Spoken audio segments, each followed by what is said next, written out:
গত কয়েকদিন ধরে ফেসবুক খুললেই শুধু দেবলীনা নন্দীর ঘটনা।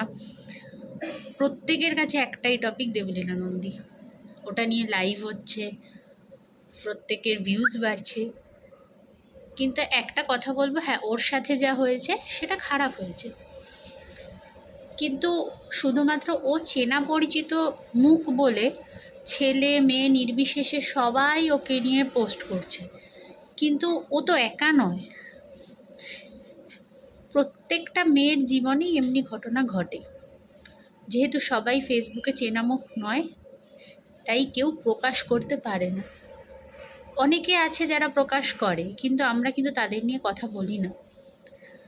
আমি হতে পারি, আমার পাশের বাড়ি হতে পারে, আমার দিদি, আমার বোন বা আমার প্রতিবেশী, আমাদের চারিপাশে যে কোনো মেয়ের জীবনে এরকম কোনো না কোনো ঘটনা ঘটেই চলেছে তার হাজবেন্ড, তার শ্বশুর শাশুড়িকে নিয়ে, কিন্তু কেউ তাদের হয়ে কথা বলে না।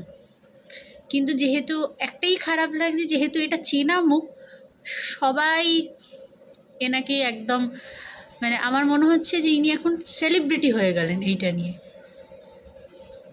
আর এরকম অনেক মানুষ আছে, অনেক মেয়েরা আছে যারা সুইসাইড করেছে বা যাদের মেরে দেওয়া হয়েছে, প্রমাণও লোপাট করা হয়েছে।